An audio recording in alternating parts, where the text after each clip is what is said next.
저는 요거를 좀 더는 우리가 주의하고 갔으면 좋겠다라고 한 게, 왜 살충제를 이야기를 할 필요가 있을까? 레이첼 칼슨이라는 이 해학 생물학자가 아마도 이 뭐 해충 피해 때문에 누가 이제 편지를 주고 뭔가 이 환경 운동가 이 피해 입은 거에 대해서 아마 이제 어떤 부부가 이 살충제에 피해를 입었다. 그래서 이거를 뭐 워싱턴에 가가지고 어떤 법적으로 뭐 해결하고 싶은데 좀 도와줄 사람을 찾아달라라고 부탁을 받은 모양이에요.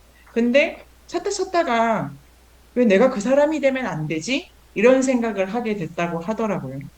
그러니까 이제 그때부터는 해양생물학자인데 살충제 공부를 한 거지 않습니까? 그래서 제가 그 얘기를 듣다가 왜 이렇게 그 많은 환경 문제 중에 살충제가 갖는 어떠한 그 메시지적인 의미, 그 우리가 이끼 콘테스트를 할 때 그 공생의 관계에 있어서 식물 일반이 아니라 이끼에 대해서 공부한다는 것에 의미가 있잖아요. 여기 다음 달 책이기도 하고 가장 극미의 세계고, 그러니까 다른 자연의 많은 것 중에 하필 곤충에 관해서 공부해야 된다는 거에 어떤 의미가 있을 텐데 공생을 위해서 레이첼 칼슨은 왜 이 살충제로 갔을까에 했을 때 이 책에 42쪽에 있는데 수정쌤 글을 가지고 문제가 탄소다, 탄소 이런 얘기 있지 않습니까? 살충제가 뭐냐면은 탄소는 여러 개가 모여 사슬 모양이나 고리 모양 등 다양한 배열을 만들어낸다. 원소 중에 다른 원소와 결합하는 데서 거의 무한한 능력을 발휘한다. 그러니까 살충제가 탄소를 조작한다고 탄소가 그러니까 자연에서 가장 중요한 역할을 한다. 이게 되게 근본적인 차원에서 다룰 수 있는 원소다. 이런 것도 있었던 것 같고요. 그 다음에 이게 무한한 능력으로 이 지금 이제 변용이 일어날 수 있는 원소지 않습니까? 근데 그 무한한 것이 인간의 지각을 넘어서 버리잖아요. 그 시간적으로도 공간적으로도 인간이 그 무한을 인간의 지력으로 따라갈 수 없다? 이런 것도 이제 동시에 얘기를 할 수가 있으면서 여기 이제 그 가장 간단한 화학식 같은 것도 나오기도 하고 그래서 이 살충제에 대한 얘기가 그러니까 자연 안에 원래 독성 물질, 아까 우리가 막 많이 얘기도 하고, 그 독성 물질 같은 게 자연 안에 많잖아요. 비소는 원래 있는 거고 이렇지 않습니까? 근데 왜 화학적 오염이 특히 문제가 되냐면, 이게 자연 안에 있는 모든 것도 변형을 일으키지 않습니까? 그 진화 과정 속에서. 근데 이 무한대로 변형이 가능한 것이 인공적인 방식으로 무한대가 되면서 개체가 그 범위를 따라잡아서 그러니까 적응할 수 있는 그 범위와 크기가 초과해 버리는 거죠. 그래서 책에 그런 부분이 되게 감당 못할 정도로 이게 지금 비율이 너무 커져가지고 적응에 너무 어렵다, 복잡하다. 그래서 우리가 지금 화학 제품 안 쓸 수 없는 이 조건에서 모든 것이 감당 못할 정도로 자연이 그동안 서로 적응해 왔던 속도, 크기를 완전히 다른 차원에서 지금 진행이 되고 있다는 사실이고, 거기에 예외가 없다. 이런 게 이제 이 DDT 문제를 포함해서 살충과 관련해서는 이 자체가 좀더 뭐 상징적인 의미를 띈다 이런 얘기도 선생님들과 나눠보고 싶었고요. 그 다음에 제가 또 하나 인상적이었던 게 저는 34쪽에 레이첼 칼슨이 되게 극단적이어서 인간이 자정 능력이 있다 이런 말 있지 않습니까? 우리 이거 많이 쓰는데 자연이 자정 능력이 있어. 그거 허용하지 않고 그 다음에 아까 우리 왜 어떤 거 제품 사면은 뭐 몇 세 이하는 먹지 마세요. 뭐 아니면 뭐 고령은 쓰지 마세요. 임산부 안 돼. 이런 게 있지 않습니까? 근데 레이첼 카스는 그러니까 인공적으로 조작된 화학 물질에 있어서는 범위나 한계를 정하면 안 된다 이런 입장이 있지 않습니까? 되게 철저하게. 그래서 책에 뭐 이 앞부분에 있었는데요. 20쪽이네요. 자정 능력이랑 문턱 같은 얘기를 하면 안 된다고. 무한한 차원으로 영향이 지금 일어나고 있어서 부분에 인간이 따라잡을 수 없기 때문에 한계를 긋는다는 것 자체가 이제 억지다 이런 것도 음미를 해보면서 또 하나 아마 선생님들 토론 나오셨을 텐데요. 어디까지 잡아야 돼? 뭐 이런 거 있잖아요. 그것도 한계 개념이지 않습니까? 그것도 이제 같이 생각할 수 있다. 이런 것도 있었던 것 같고요. 그 다음에 이제 이 책에서 제가 또 하나 얘기를 나누고 싶었던 것 중에 하나가 어떤 삶을 욕망하길래 춤을 죽이는 걸까? 근데 그 삶이 이제 선생님들의 완전한 삶, 그 다음에 어떤 이익이 되는 삶. 근데 그 이익이라는 게 물질적 이익이 되는 삶. 이렇게 되지 않습니까? 그리고 이제 인간에 대해서 인간만 예라고 생각하는 어떤 태도도 있고. 근데 그거 중에 제가 이제 선생님들 글을 읽으면서 아, 바로 이 생각이 인간한테 아주 중요하게 있구나.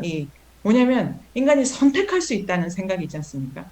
내가 뭔가를 선택할 수 있다. 저는 이게 이제 선생님들 글을 읽으면서 제가 갖게 된 건데요. 그거가 이제 우리 그 고쿠분 고이치로 선생님의 중풍태도 하기도 했지만 가장 무서운 생각이고 오만한 생각의 하나의 발상이구나. 내가 선별할 수 있다고 생각하는 거지 않습니까? 자연의 한 부분. 나의 이익에 따라서 대상을 가릴 수 있고, 그래서 선택할 수 있다는 이 생각이 사실은 그 자유의지와 관련해가지고 가장 그 권장받는 건데, 그게 이제 요 세계를 뒷받침하는 이런 것에 있었다. 이런 생각도 해보게 됐습니다. 그래서 글도 이런 우리의 삶에 대한 어떤 편향 같은 것도 있었던 것 같고요. 마지막에 이제 책에 나오면서 주로 그러니까 화학 제품 자체를 부정하지는 않는 거고 레이첼 카슨도 그리고 지금도 우리가 화학 제품 싫어 이건 불가능한 거지 않습니까? 너무나 많이 침윤되어 있기 때문에 그러면 공생에 있어서 화학 제품 자체가 이미 공생해야 되는 한 존재로 들어와 있지 않습니까? 지금 바이러스 싫어 이럴 수는 없는 것처럼 지금 암을 일으키는 얘가 나랑 같이 살아가야 되는 애다. 여전히 이게 그 뭐 없애야 될 대상이 아니라 이미 이제 다 들어와 있는 거면 암을 유발하는데 나는 그 암을 유발하는 애랑 같이 살아야 돼. 요런 거에서 생각을 좀 더 밀어가는 방법의 뭐 그런 것도 필요하겠다 이런 생각을 해보게 됐고요. 아까 그 영상도 선생님들 너무 좋으셨죠?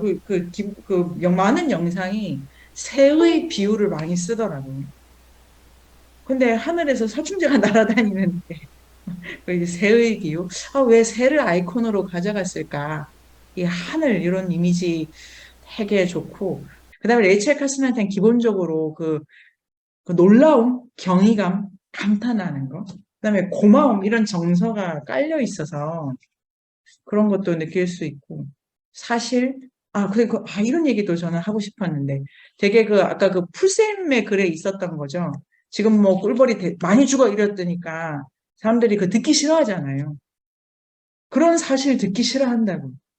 왜 그럴까? 그게, 그게 사실의 힘일 수도 있고, 우리한테 뭘 자꾸 시키는 압박을 받는 거지 않습니까? 도스토옙스키는 그거 뭐라고, 인간 윤리적이라고 이렇게 하겠죠. 부담스러우니까 듣기 싫어한다. 뭐 이럴 수도 있고요. 저는 이제 레이첼 가슨이 창사기 아무런 얘기를 계속 쓰기도 했지만은 그 어떤 희망을 주는 얘기를 한 부분이 되게 좋았거든요. 이제 네. 그 방법이 다는 아니겠지만은 또 어떤 단서가 될 수 있고 그런 말씀을 해주신 게 좋아서 그것과 관련된 얘기를 274페이지 아래쪽에 있는 글을 읽겠습니다. 요즘 사람들은 자연의 균형이란 삶이 단순하던 옛날이나 가능한 것으로 이제는 완전히 잊어버린 편이 낫다고 생각한다. 그렇게 넘겨버리면 마음은 편할지 모르나 이는 상당히 위험한 발상이다. 물론 먼 옛날 흔적세와는 다르겠지만 자연의 균형은 오늘날에도 분명히 존재한다. 절벽 끝에 서 있는 사람이 중력의 법칙을 무시할 수 없듯이 위험한 상황에 놓인 우리 역사 역시 복잡하고 정확하며 고도로 잘 짜여진 생물계를 무시할 수 없다. 자연의 균형이 현재 모습 그대로 유지되는 불변의 상태를 의미하는 것은 아니다. 자연의 균형이란 유동적이고 계속 변화하며 조절과 조정이 가능한 상태를 말한다. 인간 역시 자연이 이루는 균형의 일부분이다. 이런 얘기를 굉장히 암울한 가운데도 희망으로 전해주신 것 같아서 그 부분을 읽어봤습니다. 이거 보니까 그런 생각도 나네요. 제가 이것도 막 이렇게 방송 자료 찾다가 들은 건데, 레이첼 카슨이 이런 얘기 하니까, 네가, 이런 비난을 받았다고 하더라고요. 애도 안 나와본 주제에 유전학 이런 얘기 한다고. 그래서, 너는 애를 낳았냐고, 남자 새끼들아, 막 이런 뉘앙스로 레이첼 카슨이 나면 사람이라서 하는 말이다. 이런 것도 인상적이었고, 요 중력 얘기 나와서 그런데, 왜 중력도 거짓말이라고 하지? 그러니까 이게 되게 그 자명한 자연의 이치인데 공생을 해야 된다는 게 그런 거 무시하고 싶으면 중력도 그냥 그 없다고 쳐. 막 이런 식으로 이게 제가 되게 비아냥거려서 하는 말인데요. 그 이치에 대해서 알려는 노력을 멈추지 말라 이런 것도 있어서 유진 쌤 지금 말씀하신 것처럼 이 글이 이제 되게 힘도 있고 희망을 튼튼하게 가져가는 거죠. 그런 것도 좋고요. 143페이지 두 번째 문단이 좀 인상 깊었었는데요. 특히 오늘 또 인류학을 수업하고 와서 그런지 더, 더 기억이 남았는데, 일단 읽어보자면은, 병 때문에 느릅나무가 사라진 지역에서는 신속하게 묘목을 심어 죽은 나무를 대체하려는 계획을 실행하고 있다. 이는 매우 중요한 일이다. 저항력 강한 유럽산 느릅나무를 심는 것은 물론이고 동시에 종의 다양성이 중시되어야만 전염성으로 나무들을 잃는 일이 더 이상 없을 것이다. 동식물 집단을 건강하게 유지하는 열쇠는 영국의 생태학자 찰스 앤서니 말한 종다양성 유지에 있다. 지난 세대에 일어난 일들은 현재에 이르기까지 생물학적 영향을 끼친다. 겨우 한 세대 전만 해도 넓은 지역에 한 종류의 나무를 심는 것이 커다란 재앙을 몰고 오리라고 생각한 사람은 없었다. 따라서 모든 도시의 거리에는 느릅나무가 심어졌고 도시의 공원에도 똑같은 나무들이 점찍듯이 들어섰다. 그러나 오늘날 느릅나무들이 죽어가고 있으며 그와 함께 새들도 죽어가고 있다. 여기서 종 다양성을 유지해야지만 이게 우리가 이 건강을 유지할 수 있다라고 한 게 되게 저는 인상 깊었었는데, 이게 우리가 그냥 단일하게 살면은 이제 시름시름 앓다가 이제 코로나 걸려서 죽어가는 거잖아요. 근데 이제 다 함께, 그러니까 여러 가지 생물들이랑 함께 살아야지 이게 우리가 건강하게 살 수 있다는 게, 이게 건강하다는 게 갑자기 꽂히네요. 건강하게 살 수 있다는 게 저는 되게 재밌었습니다. 네. 예, 이런 감각을 끝까지 확대하면은 좋겠죠. 기현쌤도 글에 쓰셨는데, 다른 것들이랑, 그러니까 많은 것들이랑 같이 살기 힘들다. 근데 그 다양한 것이야말로 가장 아름답고 가장 건강한 것이다라는 거를 계속 주시할 수 있으면, 좋겠죠. 이 진짜 그 생물학자다운 그리고 이 책의 미덕 중에 정말로 많은 곤충과 벌레와 이 이름이 나오지 않습니까? 그러니까 그 이름을 안다는 거, 우리 이끼와 함께도 하겠지만 다양하다는 게 서로 이름을 이렇게 부여할 수 있는 거고 관계를 맺을 수 있는 능력도 관련이 있겠네요. 네. 211쪽에 잔류 허용량 기준 제정은 결국 농부와 가공업자들에게 생산비용 절감이라는 혜택을 주기 위해 많은 사람이 먹는 음식의 독성 화학물질 사용을 허가하는 일과 다름없다.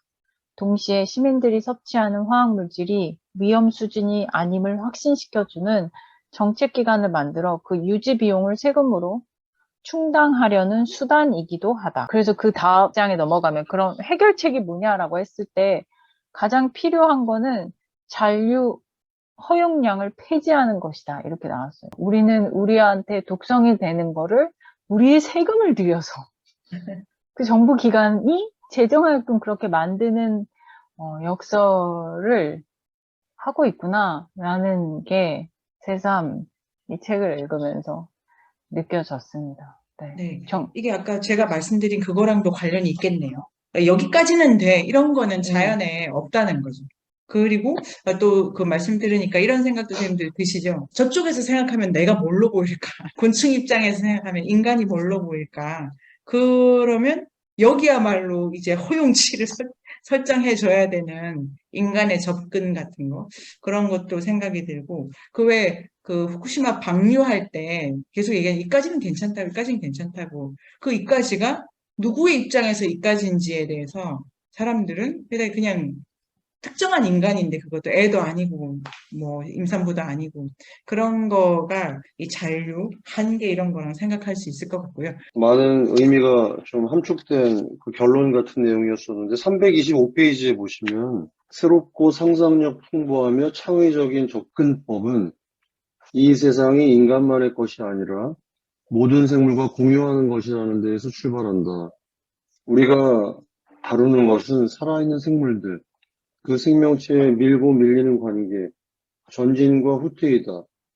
생물들이 지닌 힘을 고려하고 그 생명력을 호의적인 방향으로 인도해 갈 때 곤충과 인간이 이해할 만한 화해를 이루게 될 것이다. 요 얘기랑 또 바로 연관된 얘기 322페이지에 보면 그 꿰는 지방의 산림 담당관인 그 박사님이 그저 한두 종의 포식자보다는 나무의 자연 동반자가 다양해지는 것이 훨씬 더 효과적이라고 주장했다고 했는데 그 심지어 나무조차도 자연 동반자가 많을수록 또 좋다고 주장하는 과학자, 산림 담당관이 있으실 정도인데 방금 제가 읽은 내용에서 우리가 많은 생물들과 공유하는 것이 아마 그런 자연 동반자가 더 많으면 더 충만할 것으로 그렇다면 벌레뿐이 아니라 그냥 저희 주변의 인간을 봐도 인간도 사실 인간 존재가 부담스럽기도 하잖아요. 우리가 타자를 대할 때.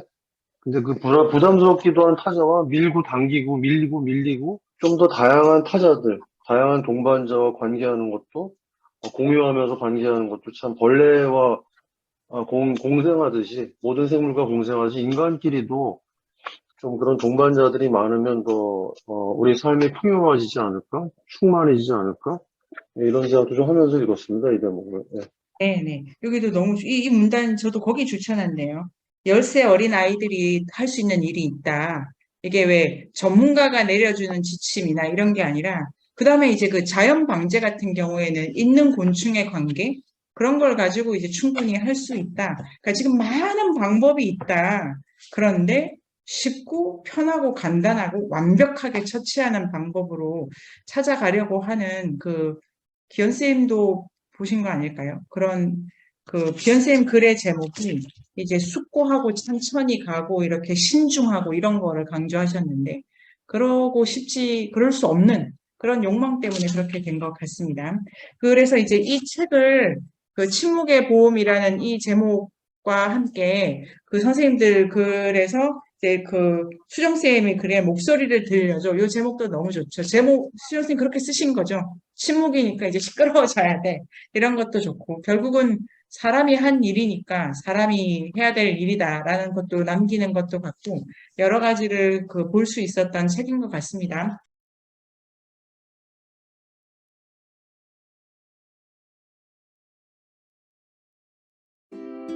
네이버 검색창에 인문공간 세종을 검색하세요.